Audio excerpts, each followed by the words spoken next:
So hear me out, I'm not an F1 fan or anything, and in fact this movie was the most exposure I've ever gotten to the sport, but I do think they should strongly consider having a section where Tusken Raiders take pot shots on the racers, just to add that much more excitement. F1 is a sports drama that follows two different racers, one being Sonny Hayes, who is an up-and-coming talent in the 90s who was forced into retirement by a bad accident, and rookie prodigy Joshua Pierce. Hayes is convinced by his friend Ruben to come out of retirement and join his team. Only problem is, his team just so happens to be the worst of them all. But hopefully, Hayes can work together with Pierce to turn things around and maybe in the process get a shot at redemption. Hey everyone, I'm the guy with no name. I appreciate you guys stopping by my channel. If you enjoy the video, show your support by liking and subscribing. I'm trying to get to 300 subscribers and I am 2 away as of this recording. So F1 is a story co-written by Joseph Kosinski, who also produced and directed the film, and stars Brad Pitt as Sonny Hayes, Damson Idris as Joshua Pierce, Javier Bardem as Ruben Cervantes, and Carrie Condon as Kate, the technical director for the racing team, a role typically occupied by males. I'll be honest, I probably wouldn't have seen this if I didn't have a movie review channel. I don't typically go for sports movies, and since I'm not a Formula 1 person, I especially didn't see the point. But I'm happy to report that you don't need to be an F1 fan to enjoy this. It's got a fairly engaging story about people trying to come together and achieve a common goal, and it's got a good underdog story. The races are, of course, the highlight of the film. It's directed by the same guy who directed Top Gun Maverick, and you can tell.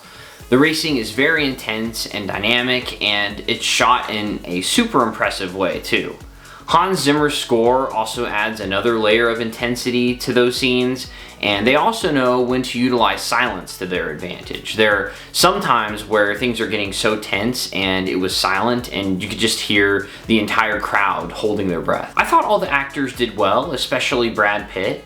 I also appreciated that Pitt had a lot of good chemistry with the rest of the cast, whether it was him and Bardem, or him and Condon, or even him and Idris. Although I will say I had an issue with the Hayes-Pierce relationship, and I understood that their characters weren't supposed to like each other very much and they were supposed to be competitive, so I understood that. I just felt like their relationship didn't morph into what I think it probably should have for the story to, I guess, have a bigger impact. I just felt like it didn't really go to that friendship or even just respect level that I thought it should have.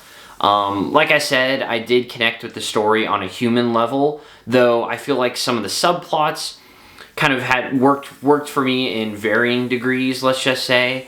Like there was a subplot of a female pit stop worker, and she didn't have the confidence she needed to do the job well, and over the course of the movie, she's trying to figure that out. And the storyline itself wasn't bad, I just thought the execution was a little cheesy. And then there were other subplots that I felt weren't exactly resolved in the way that I thought they should have been, or they kind of were just left alone. I did like the script overall. I thought it was interesting enough to keep everyone engaged in between the races. My only issue was I felt like sometimes the dialogue was a bit too fast-paced and witty, to where everyone seemed to have the perfect comeback to whatever someone else said, just to an almost unrealistic degree. But yeah, in the end, I would recommend that anyone who is slightly interested in seeing F1, especially Formula 1 fans, should see it. But if you've seen the trailers and you're really not that interested, then I would say just go with your gut. Was F1 amazing to me? No, but it was better than I thought it was gonna be, earning it a solid good rating. So I have 2 questions for you guys in the comments below. First, are you a Formula 1 fan? And second, are you planning on watching F1? Thank you guys for watching. If you haven't yet, check out my review of 28 Years Later. This is the guy with no name, signing off.